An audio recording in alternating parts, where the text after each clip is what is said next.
Miguel was 15 now, tall and serious and brilliant in the way that reminded her of David every single day. He was applying to colleges, talking about engineering programs, dreaming of building things that mattered. He'd grown into the kind of teenager who spent his free time reading about renewable energy and space exploration, who talked about wanting to solve climate change the way other kids talked about wanting to be famous. Just like his mystery benefactor, she'd told her sister Carmen over coffee the week before. Carmen lived in Phoenix now, married to a man who worked in aerospace, raising 2 daughters who called Maria Tia and treated Miguel like their favorite cousin. You still think about whoever paid off your mortgage? Carmen had asked. Every day. Not obsessively, but how do you not think about someone who saved your entire life? Whoever it was, they're probably out there changing the world. Miguel wants to do the same thing. Carmen had stirred her coffee thoughtfully. Maybe that's the point. Maybe that's how these things work. Someone saves you, and you become someone who saves other people. Maybe, Maria had said, but she'd always wondered if she'd done enough.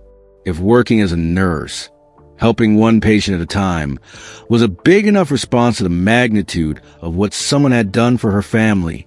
She had no idea that in 3 days, she'd meet the man who'd made all of this possible, and that this time, she'd be the one doing the saving. 7 years later, the call came at 11:47 p.m. on a Tuesday in October. Maria had just finished checking on Mr. Patterson in room 314. Post-op day 2 from a triple bypass, stable but requiring close monitoring every 2 hours. She was updating his chart when her phone buzzed with the internal emergency alert that made every healthcare worker's pulse spike. Code blue, ICU level 3. Code blue, ICU level 3. Maria wasn't assigned to level 3 that night, but in a cardiac emergency, all hands moved toward the crisis. She'd learned that in nursing school and relearned it every time someone's heart stopped beating, in a place designed to keep hearts beating. The elevator ride to the 3rd floor felt endless. When the doors opened, she could see the controlled chaos that meant someone was dying, or had died, or was being pulled back from that edge by people who'd made a career of arguing with death and occasionally winning. Dr. Richardson spotted her immediately. Santos, thank God. We need you on monitoring. Patient came in unconscious. Significant cardiac irregularities. She nodded and moved toward the room, muscle memory taking over. The patient was already intubated, connected to machines that were doing the breathing and heart monitoring his body needed. Mid-40s, Maria estimated. Thin, almost gaunt. Dark hair that was longer than most men his age wore it. What's his name? She asked Dr. Richardson as she began setting up the cardiac monitoring equipment. Musk. Elon Musk. The name hit her like a physical force. She actually stopped what she was doing, her hands frozen above the EKG leads. The Tesla guy? Yeah, SpaceX 2, brought in by private ambulance about an hour ago. Maria stared at the unconscious man on the bed. Elon Musk, a name she recognized from news articles about electric cars and space exploration. But something about seeing him here, vulnerable and unconscious, felt strangely familiar. Santos, you okay? Dr. Richardson was watching her with sharp attention. You look like you've seen a ghost. Fine, she said, forcing her voice to sound normal. Just haven't worked on anyone famous before. The next 3 hours passed in a blur of medications and monitoring. At 3 a.m., during the quiet hour, Maria found herself alone with him for the first time. Dr. Richardson had gone to check on another patient. On the bedside table, someone had placed a few personal items brought from his office. A phone, a set of keys, and a manila folder labeled personal correspondence. Through the clear plastic bag, she could see the edge of what looked like an old letter, handwritten on lined notebook paper. Her heart began to race. At 4:30 a.m., Elon Musk opened his eyes. Where am I? His voice was hoarse, but clear. Cedars-Sinai Medical Center, she said, switching into a professional nurse voice. You're in the cardiac ICU. You collapsed earlier tonight. He closed his eyes, thinking, how long have I been here? About 5 hours. Your heart was throwing some irregular rhythms, but you're stable now. What's your name? Maria. Maria Santos. I'm your night nurse. Something flickered across his face when she said her name, so brief she might have imagined it. Santos, he repeated softly. Maria Santos. Do I know you from somewhere? The question slipped out before she could stop it. I don't think so, he said, but his voice carried uncertainty. Maybe. I meet a lot of people. But as she turned to leave, he spoke again. Maria. She stopped, looked back at him. Thank you for taking care of me. The way he said her name, like it meant something, that stayed with her as she walked back to the nurse's station. The rest of her shift passed quietly, but she found herself checking on Elon Musk more often than strictly necessary. Each time, he was awake, staring at the ceiling. Once, she caught him reading something, that worn piece of paper from his bedside table. At 5:30 a.m., she was updating his chart when she noticed him watching her. Maria, he said, can I ask you something? Of course. Have you always been a nurse? No. I went back to school when my son was 8, after my husband died. I'm sorry for your loss. Thank you. It was 7 years ago. Something shifted in his expression, a recognition that went beyond polite sympathy. 7 years, he repeated. That's a long time to be doing this on your own. I had help, she said. Someone helped us when we needed it most. He was very still, watching her face. What kind of help? Financial help. Our house was going into foreclosure, and someone anonymous paid off our mortgage. Changed our whole life. Did you ever find out who it was? No. They wanted to stay anonymous. Elon Musk closed his eyes. When he opened them again, there was something different in his expression. At 6 a.m., as Maria was preparing to end her shift, she made a decision that would change everything. Instead of going straight to her car, she took the elevator to the hospital's administrative office. James, the night security supervisor, looked up as she entered. Try me. I need to look at a patient's admission records. The patient is Elon Musk. James stared at her. What's your connection to him? Maria took a deep breath. 7 years ago, someone anonymously paid off my mortgage. I think it might have been him. 10 minutes later, Maria was staring at a computer screen that held the answer to a 7-year-old mystery. In Elon Musk's personal effects was a manila folder labeled Correspondence Personal, and inside that folder was a letter dated 7 years ago. A letter from Maria Santos of Riverside, California. Maria sat back in the chair, her heart pounding. It was him. It had always been him. The man who'd read her desperate words and decided her small world was worth saving was lying in a hospital bed 50 feet away. And she was the one assigned to save him, asleep. But when he opened them again, there was something different in his expression, something that looked almost like relief. That person, he said carefully, they probably think about you sometimes. Wonder how you're doing. Maybe. I hope they know that their kindness kept growing. That it didn't just save our house. It saved our whole future. At 6 a.m., as Maria was preparing to end her shift, Dr. Richardson pulled her aside. How's our VIP patient doing? Stable. Heart rhythm's been normal for the past 3 hours.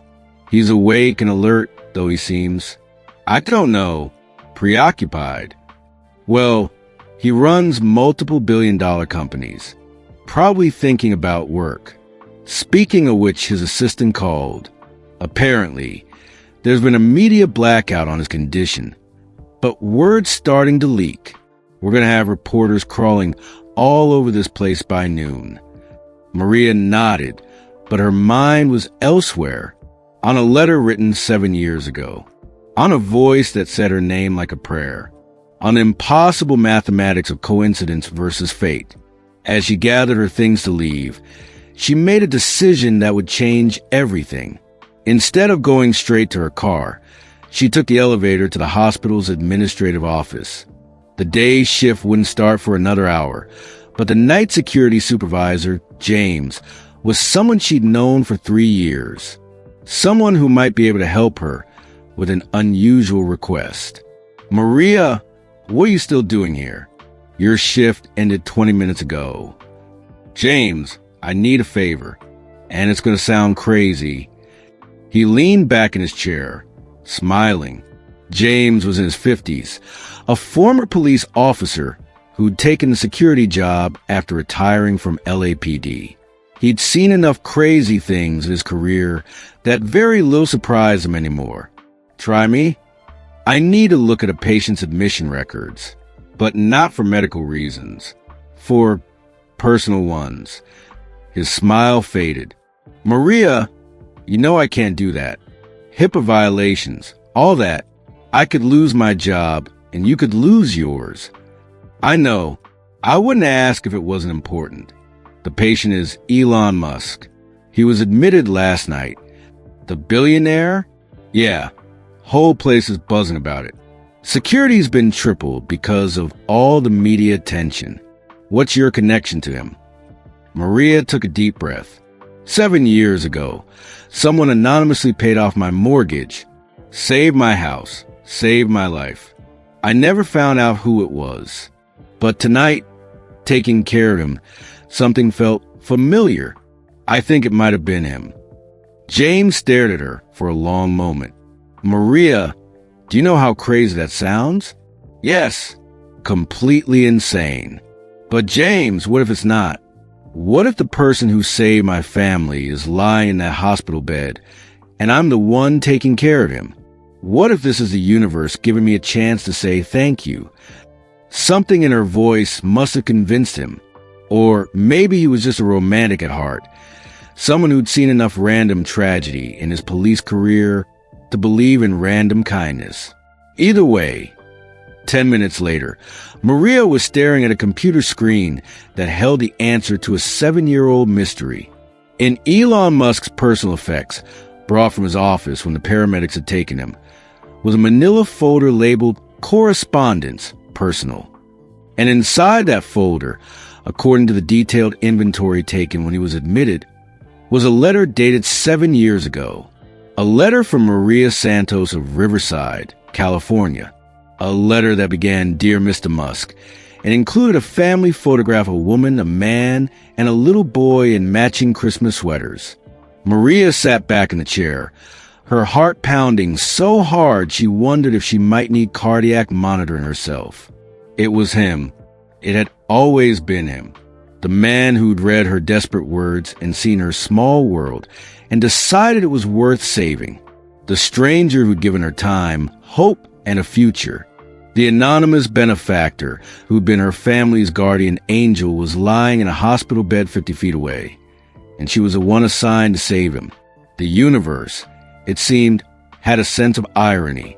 Elon Musk quietly paid off a stranger's mortgage years later. She saved his life. The day Maria Santos almost lost everything, a stranger read her letter and changed her life forever. 7 years later, she held his life in her hands and had no idea who he was. The foreclosure notice hit her driveway like a death sentence written on corporate letterhead. Final notice, stamped in red ink across the top. 30 days to vacate. Maria's hands shook as she picked it up, the paper trembling against her fingers. Behind her, 8-year-old Miguel appeared in the doorway, backpack slung over his shoulder, ready for school. "Mom, you okay?" She forced a smile, crumpling the notice behind her back. "Everything's fine, Mijo. Go brush your teeth." But everything wasn't fine. Everything was falling apart. The house behind her, a modest two-story with blue shutters that David had painted the summer before his heart attack, suddenly felt like a museum. Every room held ghosts. The kitchen where he'd made pancakes on Sunday mornings. The living room where they'd slow dance to old songs while 8-year-old Miguel did homework at the kitchen table. "Mom, you're acting weird," Miguel said, studying her face with the careful attention of a child who'd learned to read adult emotions for signs of danger. "Just thinking," she said, sliding the notice into her purse. "About work stuff." "Miguel, Miguel, how do you tell an 8-year-old that his world is about to collapse again?" Maria crumpled the notice against her chest and let out a sound that wasn't quite a sob, wasn't quite a scream. It was the sound of surrender, the sound of a woman who'd fought with everything she had and still wasn't enough. Across the street, Mrs. Chun was hanging laundry on her line. She looked over and waved, the same friendly gesture she made every morning for 3 years. Maria waved back, wondering if Mrs. Chin could see the desperation in her smile. But what they didn't know, what Maria herself wouldn't know for 7 years, was that someone had already seen her, from thousands of miles away, through a screen, through a letter she'd written in desperation 3 weeks earlier. Someone who would change everything. Someone who was about to perform a miracle she'd never be able to thank him for. At least, not until the day she saved his life. 3 weeks earlier, Maria had done something she'd never done before. She'd begged a stranger for help. Not just any stranger. A billionaire. Someone so far removed from her world that writing to him felt like shouting into space, hoping aliens might hear and care about her mortgage payment. The decision hadn't come easily. She'd spent weeks researching alternatives, calling every financial aid office, every charity, every government program that might offer assistance. The answers were always the same. Too much income for hardship programs. Too little income for loan modifications. Caught in the middle of a system designed for people who weren't her. She considered selling everything. David's tools in the garage. Her wedding ring. The car that still smelled like his cologne 6 months after the funeral. But even if she sold everything they owned, it wouldn't cover what she owed. It would buy her maybe 2 more months before the inevitable. The nursing program had been her lifeline until David died. 2 years of night classes while he watched Miguel studying anatomy and pharmacology at the kitchen table after 8-year-old bedtime stories. She'd been good at it, better than good. Her instructor said she had natural instincts for cardiac care, an ability to stay calm under pressure that would make her an excellent ER nurse. But nursing school required time she no longer had.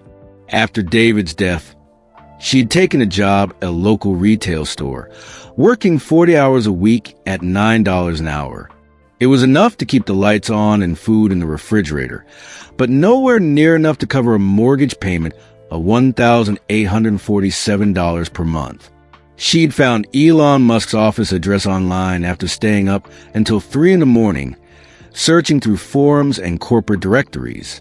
Miguel asleep upstairs, textbooks scattered across her kitchen table from the nursing program she'd had to drop out of when David died. Bills in neat, desperate stacks organized by final notice dates. The internet research had taken hours. Most billionaires don't publish their personal mailing addresses. But Tesla's corporate headquarters in Fremont had a public address, and several forums suggested that personal letters to Elon Musk sometimes reached him if they were compelling enough. It was a long shot. It was probably a waste of time. But long shots were all she had left. The letter had taken her 4 hours to write. Delete. Right. Delete again. Dear Mr. Musk. It began, her handwriting careful and proud despite everything. My name is Maria Santos. I'm not writing to ask for money. Exactly. I'm writing because I don't know what else to do, and my son needs stability more than I need my pride. She'd told him about David, about the heart attack that came without warning on a Tuesday morning, while he was getting ready for work. How he'd been complaining of heartburn the night before. How she'd told him to take some antacid and get some sleep. How she found him on the bathroom floor at 6:23 a.m., already cold, already gone, while Miguel slept peacefully in the next room. About the paramedics who'd worked on him for 47 minutes before calling it. About explaining to an 8-year-old that Daddy wasn't coming home from the hospital. About the funeral that cost $8,000 they didn't have. About the life insurance policy that had lapsed because David had missed 2 payments during a slow month at the construction company where he worked. About the medical bills that insurance didn't cover. The emergency room visit.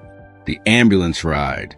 The autopsy that the coroner required because David was only 34 and healthy men don't usually die of heart attacks at 34. Bills that kept coming for months after the funeral.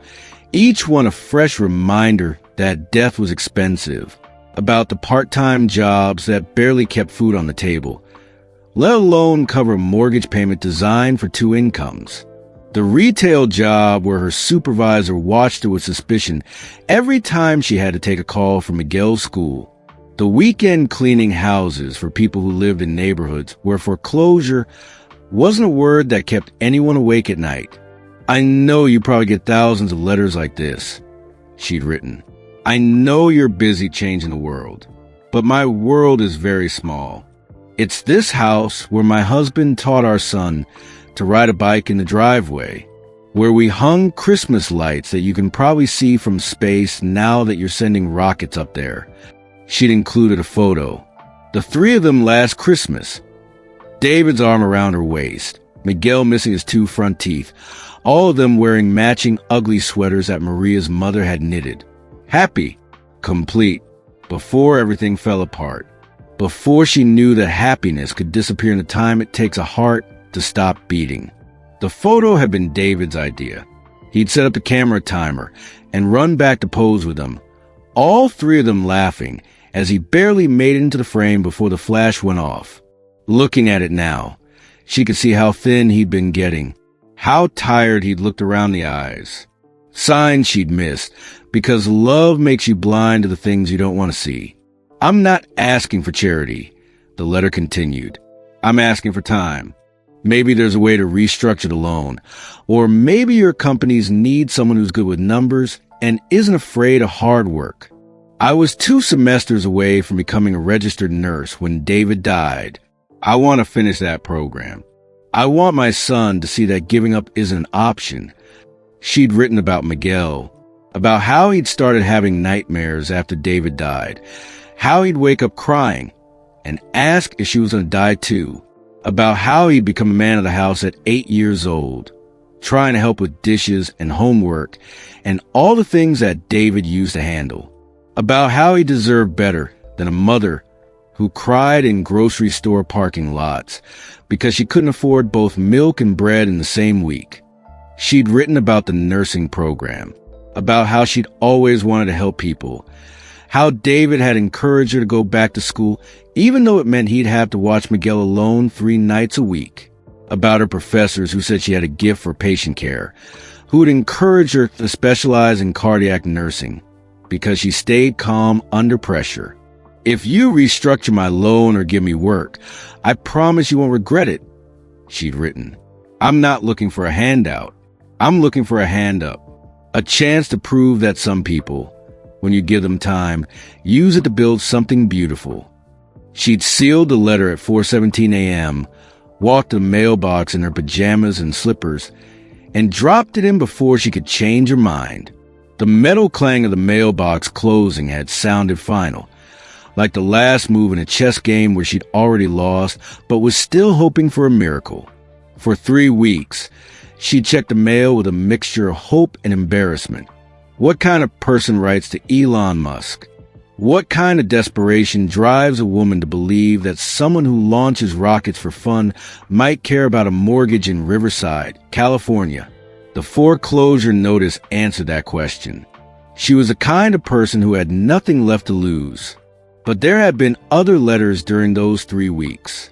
Rejection letters from potential employers who wanted full-time availability she couldn't provide because of Miguel's school schedule.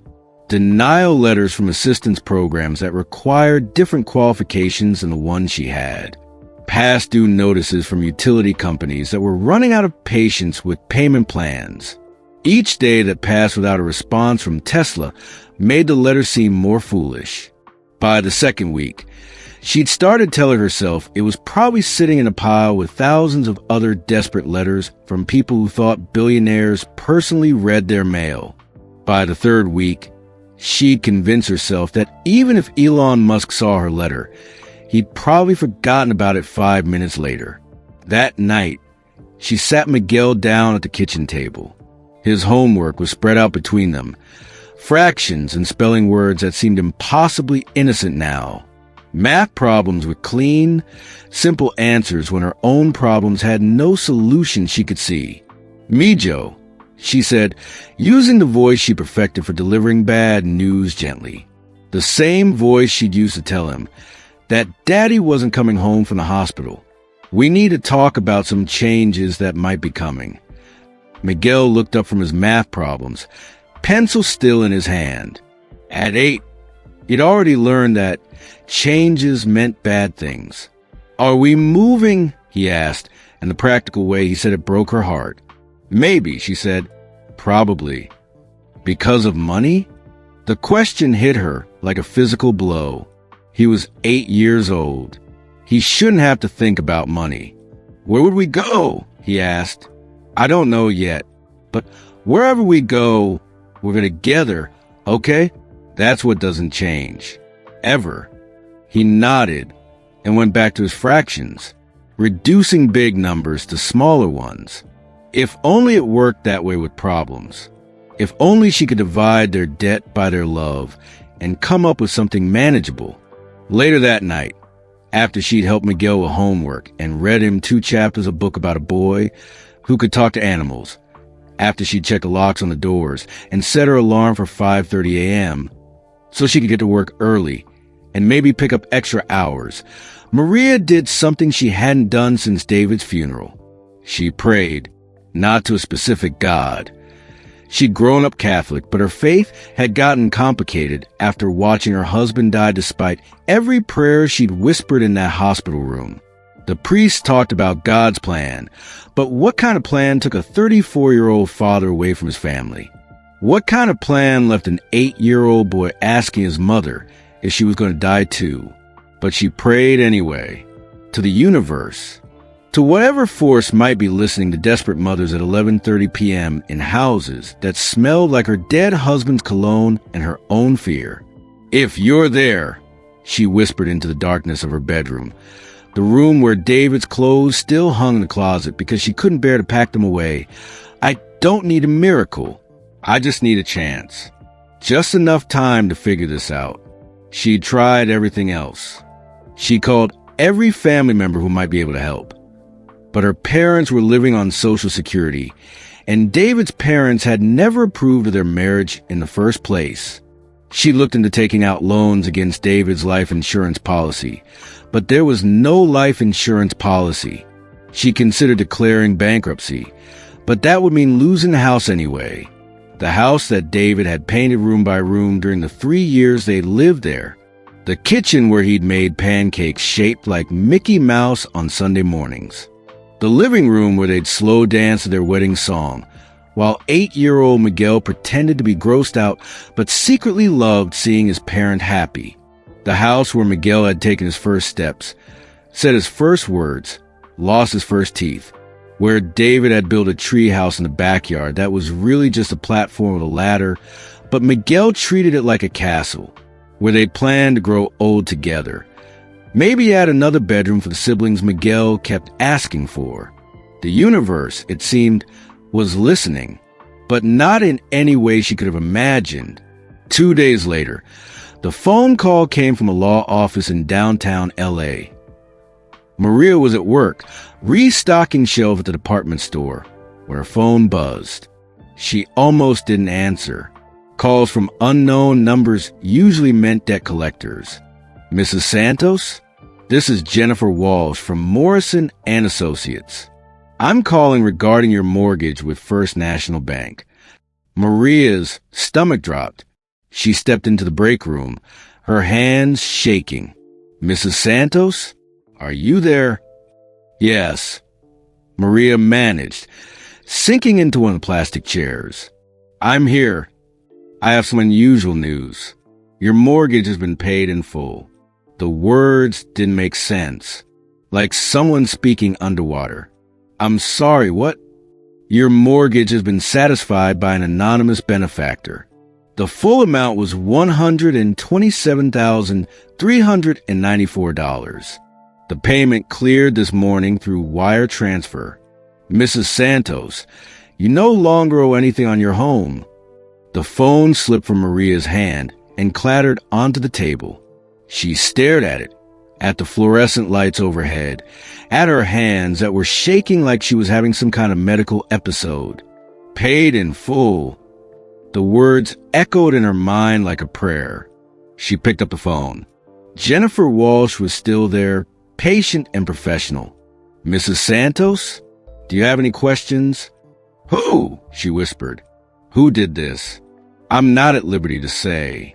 The benefactor requested complete anonymity, but they did ask me to give you a message. Maria held her breath. They said to tell you that your letter was beautiful and that David would be proud of the mother you are. My letter, Maria repeated, understanding flooding through her. Someone had read her desperate words.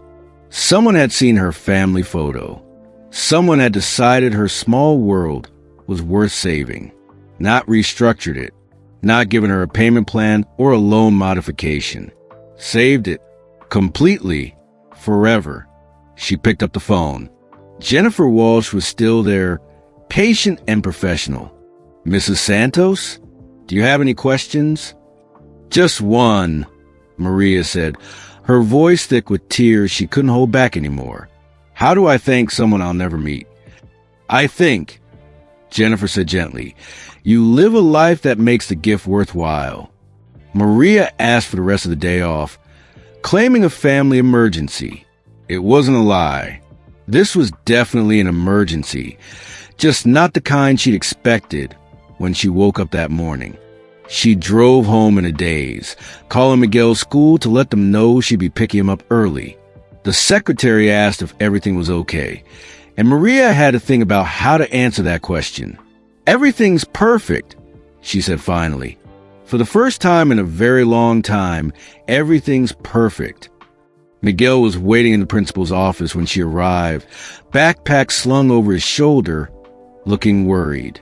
Is everything okay, Mom? Get in the car, Mijo. I have something to tell you.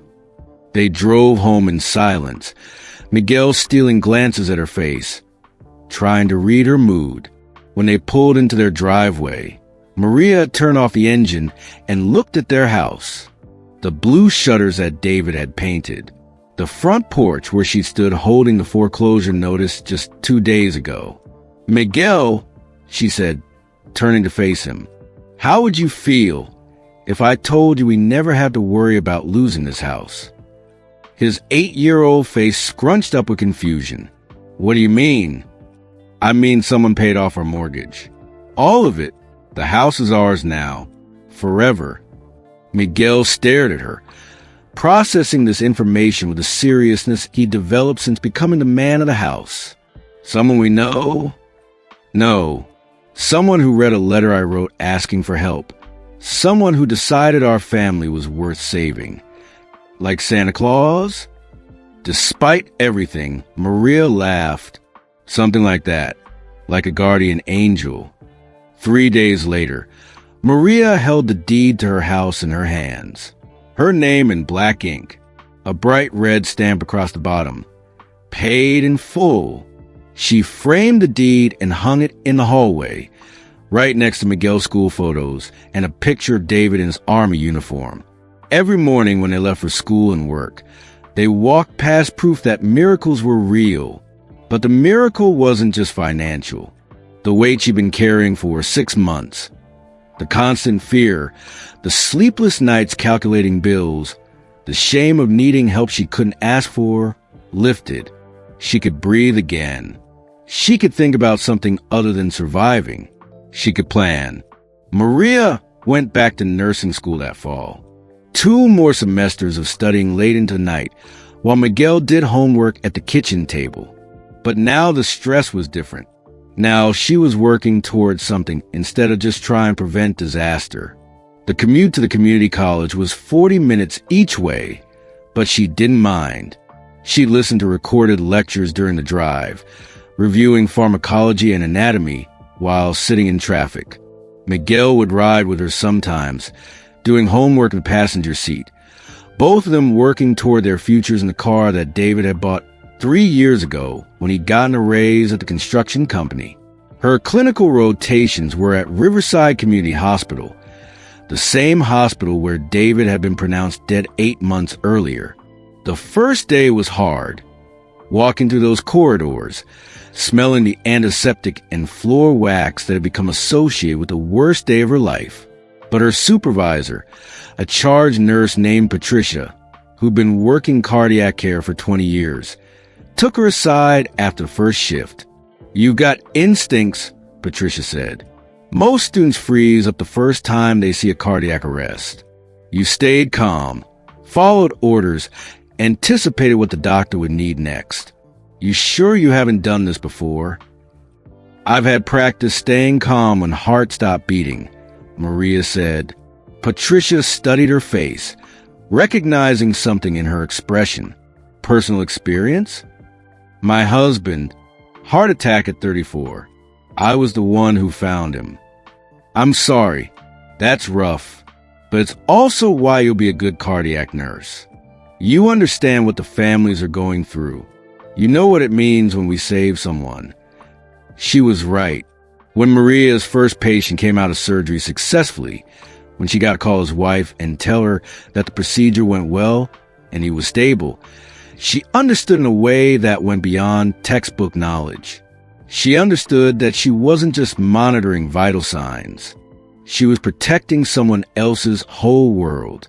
The years passed. Miguel grew taller, smarter, more like his father every day. He joined a robotics club at school, building machines that could solve problems and navigate obstacles. He talked about engineering programs, about wanting to build things that mattered, about changing the world through technology. Maria grew stronger, more confident in her skills as a nurse. She graduated 3rd in her class, with Miguel in the front row holding a sign he'd made himself, "My mom saves lives." She got a job at Riverside Community Hospital, working nights in the cardiac unit, where Patricia had become her mentor and friend. She never forgot the anonymous gift that saved them, but as time went on, it became part of their origin story rather than an active mystery. Sometimes she'd wonder about the person who'd read her letter. Were they happy? Did they know what their kindness had grown into? Did they have any idea that a woman in Riverside, California, thought about them every day? She'd volunteer at free clinics on her days off. She'd bring extra lunch for the homeless veterans who sometimes showed up in the ER. She'd stay late with scared families, holding hands and offering the kind of comfort she needed 7 years ago when her world was falling apart. She never connected these acts of service to her mysterious benefactor consciously, but somewhere deep in her heart, she understood that being saved came with responsibility, that miracles were meant to multiply. 5 years after nursing school, Maria made a decision that surprised everyone, including herself. She applied for a position at Cedars-Sinai Medical Center in Los Angeles. It meant a longer commute, night shifts in a bigger hospital, working with patients who were often more critically ill than the ones she'd cared for in Riverside. But it also meant better pay, more opportunities for advancement, and the chance to work with some of the best cardiac surgeons in the country. Miguel was 13 now, old enough to be alone in the evenings while she worked, responsible enough to handle homework and dinner without constant supervision. Why the change? Patricia asked when Maria gave her notice. "You're good here. The patients love you. The doctors trust you. I want to save more people, Maria said. Different people. People who might not make it without the best possible care. What she didn't say was that she felt called to something bigger. The anonymous gift that had saved her family had been so far beyond anything she could have expected or hoped for. She wanted to pay that forward, but at a level that matched the magnitude of what she'd received. At Cedars-Sinai, she worked the overnight shift in the cardiac ICU. The cases were more complex, the stakes higher, the technology more advanced. She loved it. She loved the challenge of managing multiple drips and monitors, the satisfaction of seeing someone's heart rhythm stabilize after hours of careful adjustments, the moment when a patient opened their eyes and she got to be the first person to tell them they were going to be okay. The call came at 11:47 p.m. on a Tuesday. Maria had just finished checking on Mr. Patterson in room 314. Post-op day 2 from a triple bypass, stable but requiring close monitoring. She was updating his chart when her phone buzzed with the internal emergency alert that made every healthcare worker's pulse spike. Code blue, ICU level 3. Code blue, ICU level 3. Maria wasn't assigned to level 3, but in a cardiac emergency, all hands moved toward the crisis. She'd learned that in nursing school and relearned it every time someone's heart stopped beating, in a place designed to keep hearts beating. The elevator seemed to take forever. When the doors opened, she could see the controlled chaos that meant someone was dying, or had died, or was being pulled back from that edge by people who'd made a career of arguing with death. Dr. Richardson spotted her immediately. "Santos, thank God. We need you on monitoring." Patient came in unconscious. Significant cardiac irregularities, possible overdose. She nodded and moved toward the room, muscle memory taking over. In 7 years of nursing, she'd learned to compartmentalize her emotions during emergencies. You felt everything later in your car or your shower or during the 3 a.m. quiet hours when the hospital slept. During the crisis, you just worked. The patient was already intubated, connected to machines that were doing the breathing and monitoring his heart needed. Mid-40s, Maria estimated. Thin, almost gone. Dark hair that was longer than most men his age wore it. He looked familiar in the way that celebrities sometimes do, like someone you might have seen on a magazine cover in a grocery store checkout line. "What's his name?" she asked Dr. Richardson as she began setting up the cardiac monitoring equipment. "Musk. Elon Musk." The name hit her like a physical force. She actually stopped what she was doing, her hands frozen above the EKG leads she'd been preparing to attach. To the Tesla guy? Yeah, brought in by private ambulance about an hour ago. Apparently collapsed at his office. We're still running tests, but his heart's throwing PVCs every few minutes. Could be exhaustion, could be something more serious. Maria stared at the unconscious man on the bed. Elon Musk, the name she'd written on an envelope 7 years ago, when her world was ending and she'd had nowhere else to turn. It couldn't be the same person. It couldn't be. The universe wasn't that small, that connected, that deliberately ironic. But as she attached the monitoring leads to his chest, she found herself studying his face. Even unconscious, even pale and vulnerable, there was something about his features that seemed familiar, not celebrity familiar. Something else. Something that made her hands shake as she worked. "Santos, you okay?" Dr. Richardson was watching her with the sharp attention of someone who'd learned to notice when his staff was off their game. "Fine," she said, forcing her voice to sound normal. "Just haven't worked on anyone famous before." It was a lie. She'd treated a minor league baseball player once, and a local news anchor who'd had a heart attack on camera. Fame didn't make her nervous. But this name, this person, this impossible coincidence, that was something else entirely. The next 3 hours passed in a blur of medications and monitoring, watching heart rhythms and adjusting for drips. Elon Musk remained unconscious but stable, his heart gradually settling into a more regular pattern.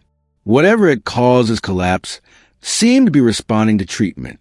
At 3 a.m., during the quiet hour when most patients slept and the hospital moved at half speed, Maria found herself alone with him for the first time. Dr. Richardson had gone to check on another patient. The other nurses were busy with their own assignments. She sat in the chair beside his bed and really looked at him, without the chaos of the emergency, without the adrenaline of crisis management. She could study his face properly. He looked younger than she'd expected, vulnerable in a way that sleep makes everyone vulnerable, but also exhausted in a deeper way, like someone who'd been carrying too much weight for too long. On the bedside table, someone had placed a few personal items brought from his office: a phone turned off, a set of keys, and a small, worn piece of paper that looked like it had been folded and unfolded many times. Maria reached for it without thinking, then stopped herself. It wasn't her place to look through a patient's personal effects. Even if that patient might be, no, she was being ridiculous. The chances were astronomical, impossible, but the paper looked like a letter, a handwritten letter on lined notebook paper, the kind you might use to write to someone you'd never met, someone so far above your station that the letter itself was an act of desperation. Her hands were shaking again. At 4:30 a.m., Elon Musk opened his eyes. Maria was checking his vitals when she noticed a change in his breathing pattern. She looked up to find him staring at her, confused but alert. "Where am I?" His voice was hoarse from the intubation, but clear. "Cedars-Sinai Medical Center," she said, switching immediately into the calm, reassuring tone she perfected for patients waking up in unfamiliar places. "You're in the cardiac ICU. You collapsed earlier tonight. Do you remember anything about what happened?" He closed his eyes, thinking. "I was working. Late. I remember feeling dizzy, and then..." He opened his eyes again, focusing on her face. "How long have I been here?" "About 5 hours. Your heart was throwing some irregular rhythms, but you're stable now. The doctor will want to run more tests in the morning." He nodded, then winced as if the movement hurt. "What's your name?" "Maria. Maria Santos. I'm your night nurse." Something flickered across his face when she said her name. So brief she might have imagined it, but it was there. A moment of recognition or confusion or something else entirely. "Santos," he repeated softly. "Maria Santos. Do I know you from somewhere?" The question slipped out before she could stop it. Unprofessional. But the way he was looking at her, like he was trying to solve a puzzle, made her feel like she was missing something important. "I don't think so," he said, but his voice carried uncertainty. "Maybe. I meet a lot of people." "Of course. I'm sorry I shouldn't have." She began adjusting his blanket, needing something to do with her hands. "You should try to get some rest. Your body's been through a lot tonight." But as she turned to leave, he spoke again. "Maria." She stopped, looked back at him. "Thank you for taking care of me." "It's my job," she said, but the way he said her name, like he was tasting it, like it meant something, that stayed with her as she walked back to the nurse's station. The rest of her shift passed quietly, but she found herself checking on Elon Musk more often than strictly necessary. Each time he was awake, staring at the ceiling or at that folded piece of paper on his bedside table. Once, she caught him reading it, his lips moving silently as if he'd memorized the words. At 6 a.m., as Maria was preparing to end her shift, Dr. Richardson pulled her aside. "How's our VIP patient doing?" "Stable. Heart rhythm's been normal for the past 3 hours. He's awake and alert, though he seems, I don't know, preoccupied. Well, he runs multiple billion-dollar companies, probably thinking about work." Speaking of which, his assistant called. Apparently, there's been a media blackout on his condition, but word's starting to leak.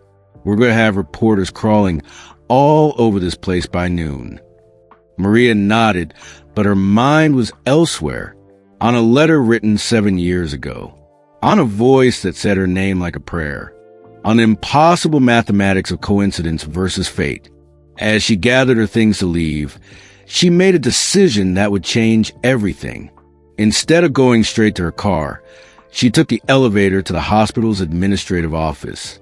The day's shift wouldn't start for another hour, but the night security supervisor, James, was someone she'd known for 3 years.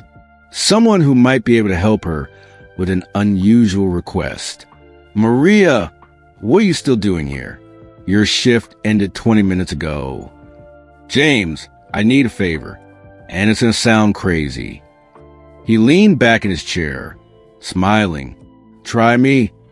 I need to look at a patient's admission records, but not for medical reasons, for personal ones. His smile faded. Maria, you know I can't do that. HIPAA violations, all that. I could lose my job. I know. I wouldn't ask if it wasn't important. The patient is Elon Musk. He was admitted last night. The billionaire? Yeah. Whole place is buzzing about it. What's your connection to him? Maria took a deep breath. 7 years ago, someone anonymously paid off my mortgage, saved my house, saved my life. I never found out who it was. But tonight, taking care of him, something felt familiar. I think it might have been him. James stared at her for a long moment. Maria, do you know how crazy that sounds? Yes, completely insane. But James, what if it's not? What if the person who saved my family is lying in that hospital bed, and I'm the one taking care of him? What if this is a universe giving me a chance to say thank you? Something in her voice must have convinced him. Or maybe he was just a romantic at heart. Either way, 10 minutes later, Maria was staring at a computer screen that held the answer to a 7-year-old mystery. In Elon Musk's personal effects, brought from his office when the paramedics had taken him, was a manila folder labeled Correspondence, Personal. And inside that folder, according to the detailed inventory, was a letter dated 7 years ago. A letter from Maria Santos of Riverside, California. A letter that began, Dear Mr. Musk, and ended with a photograph of a family that no longer existed in the same way. Maria sat back in the chair, her heart pounding so hard she wondered if she might need cardiac monitoring herself. It was him. It had always been him. The man who'd read her desperate words and seen her small world and decided it was worth saving. The stranger who'd given her time, hope, and a future. The anonymous benefactor who'd been her family's guardian angel. And now he was lying in a hospital bed, his own heart struggling, and she was the one assigned to save him. Maria drove home in a daze, her mind reeling with the magnitude of what she discovered. She'd left the hospital with a promise to return for her next shift in 12 hours, but also with something else, a copy of her own letter, 7 years old and worn from being folded and unfolded countless times. She sat in her car in her driveway, the driveway of the house that Elon Musk had saved, and read her own words with new eyes. I'm not asking for charity. I'm asking for time. He'd given her both. Not just time to save her house, but time to rebuild her life, to become a nurse, to raise Miguel into the remarkable young man he was becoming. Time to become someone who could save lives instead of just trying to survive day to day. Inside the house, Miguel was already up, making breakfast before school. At 15, he'd inherited David's height and Maria's determination, along with something else. A quiet intensity that reminded her of the man currently lying in Cedars-Sinai's cardiac ICU. Mom, you're home early, he said, looking up from the eggs he was scrambling. Bad night? No, she said, and realized she was crying.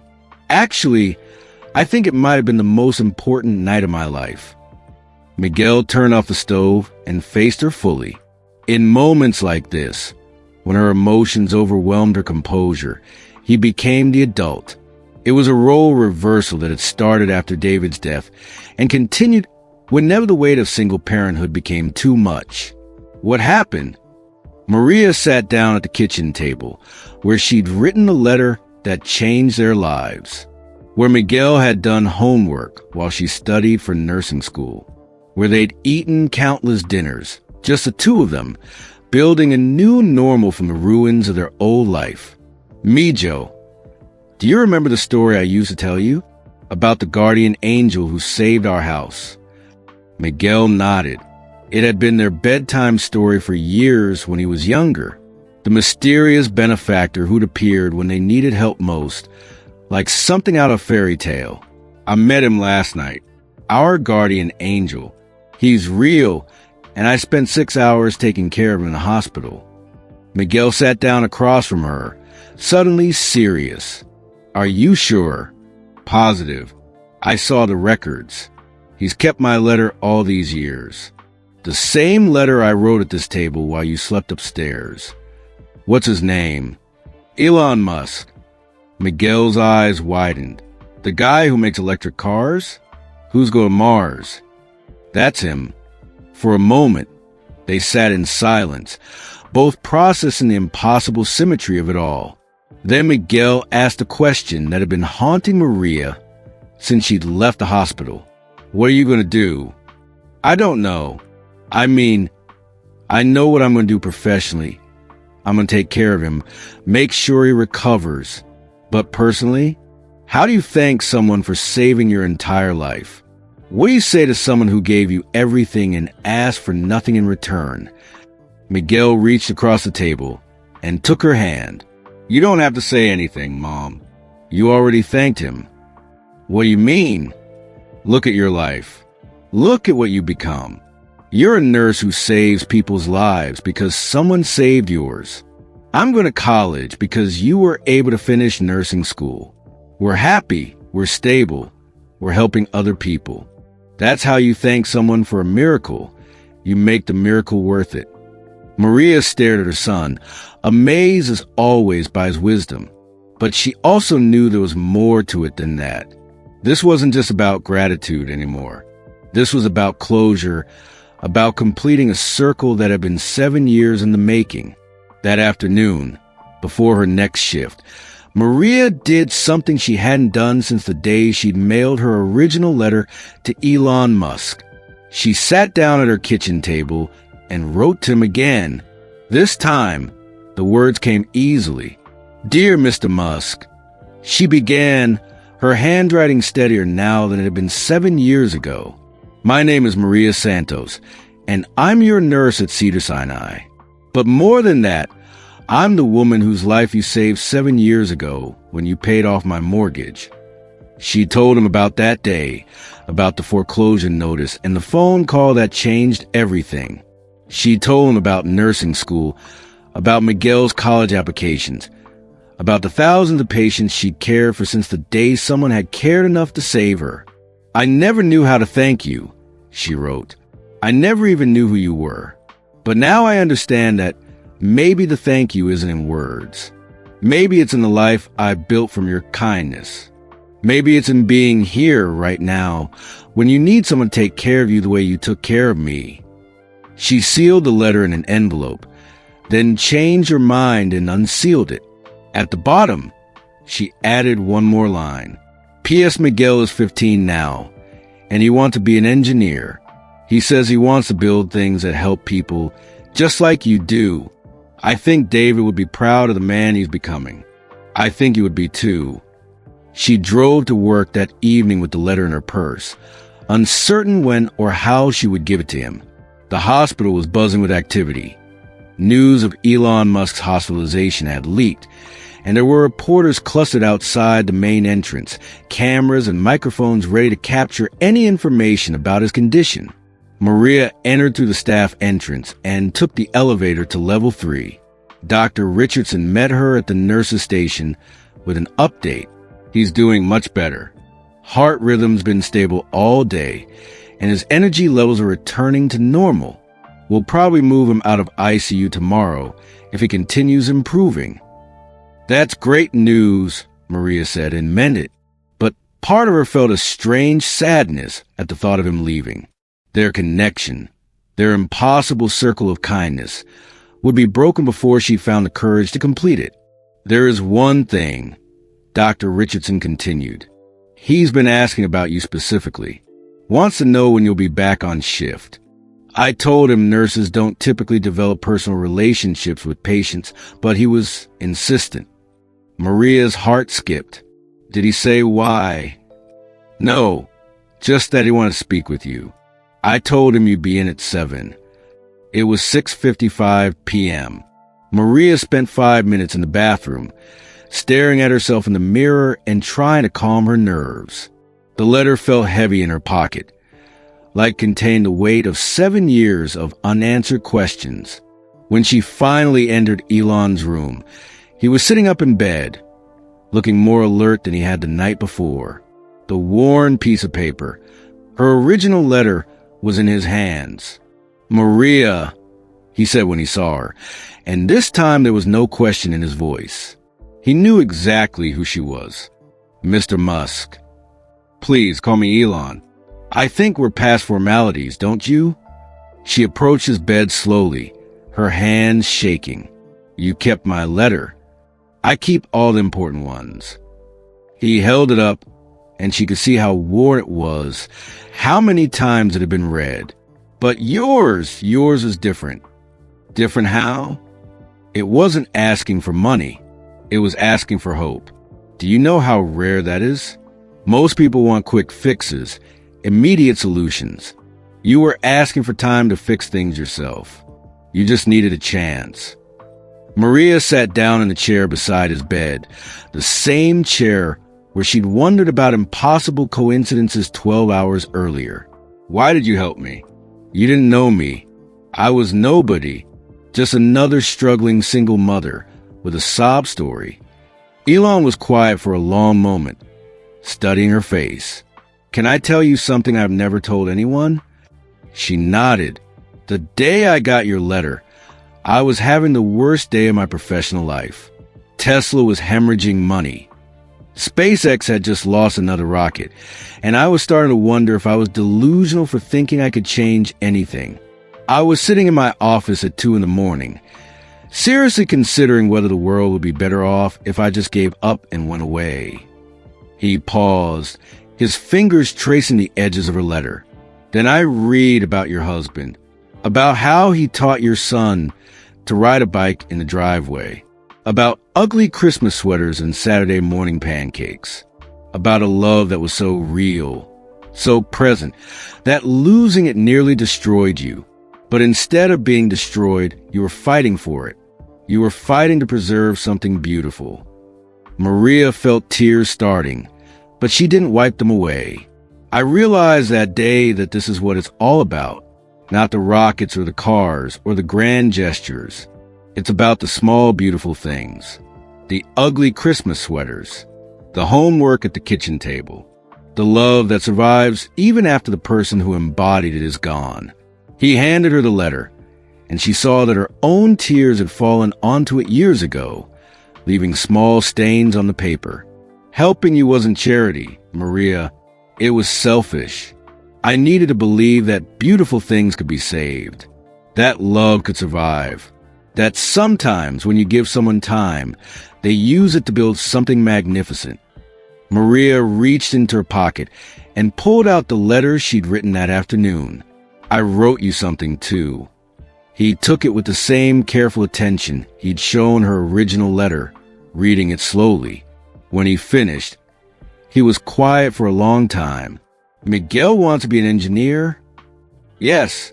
He talks about you all the time, about changing the world, about building things that matter. I never told him you were the one who saved us, but somehow you've been inspiring him anyway." Elon smiled, the first real smile she'd seen from him since he'd been admitted. "Do you think he'd like to visit SpaceX sometime?" We have a program for high school students interested in engineering. He would lose his mind. Maria laughed, wiping away tears. But Elon, you don't have to. I want to, not because I helped you 7 years ago, but because brilliant kids should have opportunities. And because... He paused, looking out the window at the Los Angeles skyline. Because I have a feeling Miguel inherited more than just his father's height and his mother's determination. They sat in comfortable silence for a few minutes. The weight of 7 years of unanswered questions finally lifted. Maria, Elon said eventually, can I ask you something? Anything. Are you happy? With your life, I mean, with how everything turned out. Maria thought about Miguel, asleep in a house that Elon had saved, about her job, helping hearts keep beating in a place where hearts sometimes stopped, about the quiet contentment that had replaced the desperate fear she'd lived with for so long. Yes, she said, I'm happy. More than that, I'm grateful. Every single day. Then we're even, he said. You saved me too, you know. That night you wrote to me, you saved me from giving up on everything I was trying to build. And now you're saving me again. He gestured to the monitors. The evidence of her professional care. Seems like it's becoming a habit. Maria laughed, and it felt like sunlight breaking through clouds that had been gathering for 7 years. Mr. Musk, Elon, there's something else I need to tell you. What's that? When I became a nurse, when I chose to work in cardiac care, I told myself it was because I wanted to help people the way someone had helped me. But the truth is, I was hoping. Part of me was always hoping that someday, somehow, I'd have the chance to take care of the person who took care of me first. And now you have. And now I have. Elon Musk was discharged from Cedars-Sinai 3 days later with a clean bill of health and strict instructions to get more sleep, eat regular meals, and find healthier ways to manage stress. Maria worked all 3 of those days, watching his recovery with professional satisfaction of a job well done and the personal joy of seeing someone she cared about get better. On his last morning in the hospital, she found him sitting by the window, fully dressed and ready to leave. The worn letter, her letter, was folded neatly in his jacket pocket. She could see the edge of it peeking out. Ready to get back to changing the world, she asked, checking his discharge papers one final time. Actually, he said, I've been thinking about what you said, about how miracles are supposed to multiply. What do you mean? He reached into his other pocket and pulled out a business card. Not his business card. Something else. Something that made Maria's breath catch in her throat. Santos Family Foundation, she read aloud. What is this? It's what I should have done 7 years ago, instead of just solving one problem for one family. Your letter taught me something, Maria. It taught me that the best way to help people isn't to give them what they need. It's to give them the time and tools to help themselves. Maria turned the card over. On the back, in Elon's handwriting, was an address in downtown Los Angeles. There are thousands of letters like yours that come to my offices every year, he continued. Families facing foreclosure, single parents trying to finish school, kids who need opportunities but don't know where to find them. I hired a team, social workers, financial advisors, education counselors, people who can do what I did for you, but better, more systematically. Elon, this is incredible, but why are you showing me this? Because I want you to run it. The words hit her like a physical force. She actually took a step backward. I can't. I'm a nurse. I don't know anything about running a foundation. You know everything about what it means to need help, and to use that help to build something beautiful. You know what it feels like to be desperate and grateful and determined all at once. Those aren't things you can learn in business school. But my job here, Miguel's school, the foundation would pay twice what you make as a nurse, And Miguel could intern with us during high school. Full college scholarship, too, if he wants it, to study engineering anywhere he gets accepted. Maria sat down hard in the visitor's chair. You've thought this through. I've had 3 days to think, and every time I tried to imagine the foundation without you running it, it felt wrong. Maria, you saved my life twice. Once with a letter that reminded me why I do what I do, and once by literally keeping my heart beating when it wanted to stop. Let me save yours one more time. My life doesn't need saving anymore. You already did that. No, he said gently. I gave you time. You saved your own life. But now I'm offering you a chance to save others. Thousands of others. To turn your story into their story. Through the window, Maria could see Los Angeles spreading out below them. Somewhere in that sprawl were families getting foreclosure notices. Single parents trying to figure out how to keep their worlds from falling apart. Kids with dreams bigger than their circumstances. 2 weeks later, Maria gave her notice at Cedars-Sinai. Her colleagues threw her a party in the break room, eating grocery store cake and sharing stories about the patients she'd saved over the years. Where are you going? Asked Jenny, one of the younger nurses Maria had mentored. I'm going to help more people, Maria said. Different people, but the same work, keeping hearts beating. The transition wasn't easy. Learning to run a foundation meant understanding tax codes and nonprofit regulations. But Elon had been right. The most important qualifications weren't technical. They were emotional. Knowing what it felt like to be desperate. Understanding the difference between charity and opportunity. The foundation office was in downtown Los Angeles, with windows that looked out over the neighborhoods where families like hers were fighting their own battles. On her first day, she opened a file that contained 347 letters. Each one was a desperate plea from someone who had nowhere else to turn. Single mothers, widowed fathers, veterans struggling with medical bills. Reading them was overwhelming, but it was also inspiring. Every letter was proof that people don't give up, that love makes people fight impossible odds.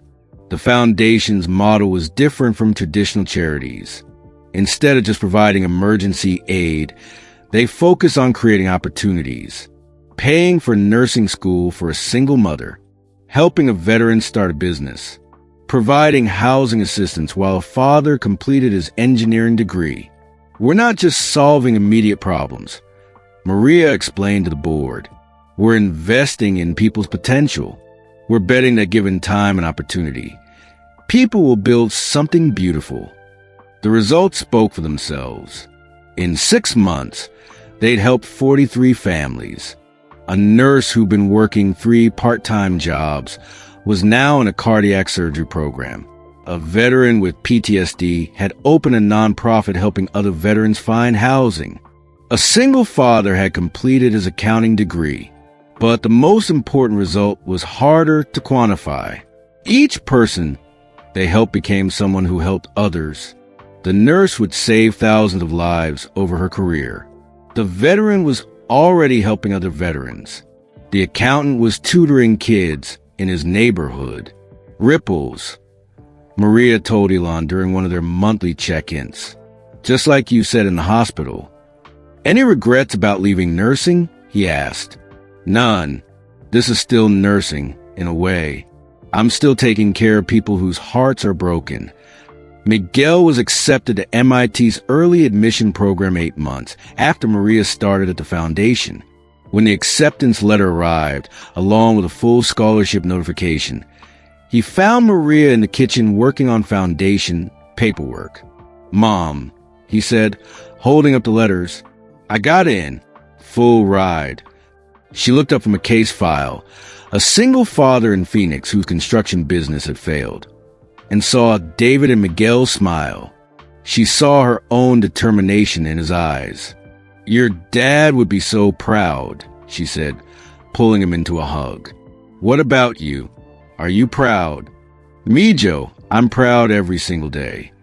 That evening, Maria received a text from an unknown number. Heard about MIT. Congratulations to you both. The world needs more engineers who understand that the best inventions help families stay together. She typed back, thank you for everything. For then, for now, for all the tomorrows you made possible. His response came immediately. Thank you for showing me that saving the world starts with saving someone's world. How's the foundation? Growing. We helped our 100th family last week. 100 families who will help 1,000 more. Ripples. Exactly. A year after starting the Santos Family Foundation, Maria was featured on the cover of a nonprofit management magazine. The headline read, From Desperate Letter to Life-Changing Foundation, How One Nurse is Revolutionizing Charitable Giving. The article told her story but didn't mention Elon Musk by name. That had been their agreement. The foundation would acknowledge that it was inspired by the vision of philanthropists who believes in anonymous giving. But the focus would always be on the people being helped. 6 months later, Maria opened a letter that made her cry for the first time since she'd started at the foundation. It was from a woman in Seattle whose husband had died in a construction accident. Dear Mrs. Santos, the letter began, I saw your interview about how someone saved your family when you needed it most. I'm writing because I don't know what else to do, and my children need stability more than I need my pride. The letter described a situation almost identical to Maria's 7 years earlier. A sudden death, medical bills, a house facing foreclosure. I know you probably get thousands of letters like this, the woman wrote. But I'm hoping that maybe, because you've been where I am, you'll understand. I'm not asking for charity. I'm asking for time.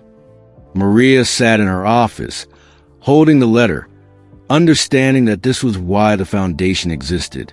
Not just to help people, but to help people who would use that help to help others.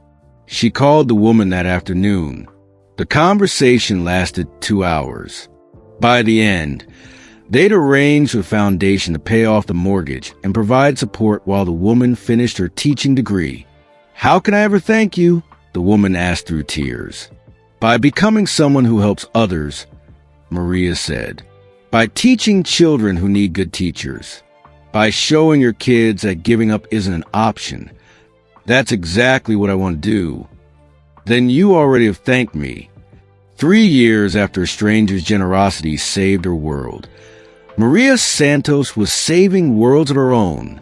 The foundation had helped over 1,000 families, 1,000 letters answered, 1,000 chances given, 1,000 ripples spreading outward. But the most meaningful moment came on a quiet Tuesday afternoon when Maria was reviewing applications. A knock on her office door interrupted her concentration. Come in, she called, not looking up from the file she was reading. Hello, Maria. She looked up to see Elon Musk standing in her doorway. No entourage, no fanfare. Just him, holding a manila folder. Elon. She stood up, surprised. What are you doing here? I wanted to see it for myself. What we built together. He looked around her office. The walls covered with thank you letters. Photos from families they'd helped. Miguel's MIT acceptance letter in a frame on her desk. It's beautiful, he said. It's just the beginning. He handed her the manila folder. I brought you something. Inside were copies of letters. Hundreds of them, all addressed to various Musk companies, all from people asking for help. These came in just this month, he said. I thought maybe the foundation was ready to expand. Maria looked through the letters, each one a story of struggle and hope. There's one more thing, Elon said. He reached into his jacket pocket and pulled out a familiar piece of paper. Her original letter, now even more worn than before. I think it's time this found its home. He handed it to her. You kept your promise, Maria. You used the time I gave you to build something magnificent. She held the letter that had started everything, feeling its weight, not just the paper, but the years of kindness it represented. "What happens now?" she asked. "Now we keep going. We keep saving worlds, one letter at a time." That evening, Maria walked through her house. Her house, owned free and clear, full of memories and dreams. In Miguel's room, MIT textbooks competed for space with photos of rockets and electric cars. In her own room, foundation documents were spread across the desk where she'd once studied for nursing school. In the kitchen, on the refrigerator, hung 3 letters. The first was 8 years old, written by a desperate woman who had lost everything except hope. The second was from a woman in Seattle, asking for the same thing Maria had once asked for. The third was a thank you note from one of their first families. Between them was a photo from the foundation's anniversary celebration. Maria at a podium, surrounded by families they'd helped. Behind her, barely visible, but there was Elon Musk, not posing, not making about himself, just present, watching miracles multiply. The next morning, Maria Santos, former desperate letter writer, former cardiac nurse, current guardian angel to families in crisis, walked into the Santos Family Foundation and began another day of her real life's work. She opened the first case file. A letter from a widow in Sacramento whose husband had died suddenly, leaving her with medical bills and a mortgage she couldn't pay. Maria reached for her phone and dialed the number at the bottom of the letter. "Mrs. Chun, this is Maria Santos from the Santos Family Foundation. I'm calling about your letter. Yes, we can help. Let me tell you about some options." As she spoke, offering hope to a stranger who desperately needed it, Maria thought about circles, about how kindness travels mysterious paths, sometimes taking years to complete its journey. Outside her office window, Los Angeles hummed with 8 million stories of struggle and triumph. In a city that big, it would be easy to feel insignificant. But Maria Santos knew better. She knew that every life was someone's whole world. She knew that sometimes all it takes to save everything is one person who cares enough to try. In Hawthorne, 30 miles south, Elon Musk was in a meeting about Mars colonization, sketching rocket designs on a whiteboard. But in his jacket pocket, folded carefully, was a thank you note from Maria that he'd received that morning. "The miracles are multiplying," it said, just like they were always meant to do. It wasn't about the rockets or the cars or the grand gestures that would make history books. It was about David Santos teaching his son to ride a bike in a driveway that someone else's kindness had saved. About Miguel Santos studying engineering at MIT because someone had believed his mother's letter was worth answering. About Maria Santos answering letters of her own now, multiplying miracles one desperate family at a time. 7 years after receiving a foreclosure notice that almost destroyed her world, Maria Santos was building worlds of her own. The circle was complete, but like all the best stories, completion was really just another beginning. And somewhere in Los Angeles, in a house with blue shutters and a driveway where a father once taught his son to ride a bike, the ghost of David Santos smiled and felt proud of what his love had grown into. The miracles were multiplying, just like they were always meant to do. 2 weeks later, Maria gave her notice at Cedars-Sinai. Her colleagues threw her a party in the break room, eating grocery store cake and sharing stories about the patients she'd saved over the years. Dr. Richardson made a speech about how rare it was to find a nurse who combined technical skill with genuine compassion. "Where are you going?" asked Jenny, one of the younger nurses Maria had mentored. "I'm going to help more people," Maria said. Different people, but the same work, keeping hearts beating. Miguel was accepted to MIT's early admission program 6 months later. When the acceptance letter arrived, along with a full scholarship notification, he found Maria in the kitchen of their house, the house that Elon Musk had saved, working on foundation paperwork at the same table where she'd once written desperate letters to strangers. "Mom," he said, holding up the letters, "I got in. Full ride." She looked up from a case file. A single father in Phoenix whose construction business had failed, leaving him unable to pay for his daughter's medical treatment, and saw David and Miguel smile. She saw her own determination in his eyes. She saw the future that someone else's kindness had made possible. "Your dad would be so proud," she said, pulling him into a hug. "What about you? Are you proud?" "Me, Joe, I'm proud every single day. Of you, of us, of what we built for what someone else gave us." That evening, after Miguel had called his friends with the news and started researching Boston weather patterns, Maria received a text from an unknown number. "Heard about MIT. Congratulations to you both. The world needs more engineers who understand that the best inventions are the ones that help families stay together. E." She typed back, "Thank you for everything. For then, for now, for all the tomorrows you made possible." His response came immediately. "Thank you for showing me that saving the world starts with saving someone's world. See you at the foundation Monday." Maria set down her phone and walked through her house. Her house, owned free and clear, full of memories and dreams and the quiet satisfaction of a life rebuilt from love. In Miguel's room, acceptance letters and engineering textbooks competed for space with photos of rockets and electric cars. In her own room, nursing certificates hung next to the framed deed that had started it all. In the kitchen, on the refrigerator, hung 2 letters. The first was 7 years old, written in desperate handwriting by a woman who had lost everything except hope. The second was 2 weeks old, written in steady, confident script by a woman who had found her calling in helping others find theirs. Between them, taped to the refrigerator with a magnet shaped like a heart, was a photo from the foundation's first day. Maria at a desk in downtown Los Angeles, surrounded by case files and applications from families who needed time, who needed hope, who needed someone to believe their small worlds were worth saving. Behind her in the photo, barely visible but there if you knew to look for it, was Elon Musk. Not posing, not making it about himself, just present, watching miracles multiply.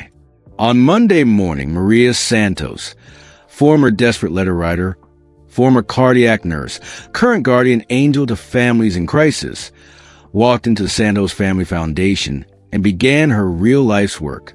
She opened the first case file of the day. A letter from a widow in Sacramento whose husband had died suddenly, leaving her with medical bills and a mortgage she couldn't pay.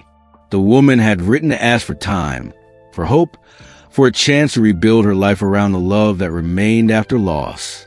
Maria reached for her phone and dialed the number at the bottom of the letter. "Mrs. Chun, this is Maria Santos from the Santos Family Foundation. I'm calling about your letter. Yes, we can help. Let me tell you about some options." As she spoke, offering hope to a stranger who desperately needed it, Maria thought about circles, about how kindness travels in mysterious paths, sometimes taking years to complete its journey, about how the best way to thank someone for saving your life is to save someone else's. Outside her office window, Los Angeles hummed with 8 million stories of struggle and triumph, loss and recovery, desperation and hope. In a city that big, that complex, that full of dreams and broken dreams, it would be easy to feel insignificant. But Maria Santos knew better. She knew that every life was someone's whole world. She knew that sometimes all it takes to save everything is one person who cares enough to try. She knew that miracles weren't rare events that happened to lucky people. They were daily choices made by ordinary people who decided that other people's worlds were worth saving. In Hawthorne, 30 miles south, Elon Musk was in a meeting about Mars colonization, sketching rocket designs on a whiteboard and talking about backup plans for humanity. But in his jacket pocket, folded carefully and worn from years of handling, was a letter that reminded him why any of it mattered. It wasn't about the rockets or the cars or the grand gestures that would make the history books. It was about the small, beautiful things. the ugly Christmas sweaters, the homework at kitchen tables, the love that survives even after the person who embodied it is gone. It was about David Santos teaching his son to ride a bike in a driveway that someone else's kindness had saved. About Miguel Santos studying engineering at MIT because someone had believed his mother's letter was worth answering. About Maria Santos answering letters of her own now, multiplying miracles one desperate family at a time. In the end, changing the world wasn't about building rockets to Mars, though that was important too. It was about making sure that the beautiful things on Earth, the families, the love, the hope that survives against impossible odds, had time to flourish. It was about understanding that every foreclosure notice is also a love story. Every desperate letter is also a declaration of faith. Every small act of kindness is also a revolution. 7 years after a stranger's generosity saved her world, Maria Santos was saving worlds of her own. The circle was complete. But like all the best stories, completion was really just another beginning. And somewhere in Los Angeles, in a house with blue shutters and a driveway where a father once taught his son to ride a bike, the ghost of David Santos smiled and felt proud of what his love had grown into. The miracles were multiplying, just like they were always meant to do.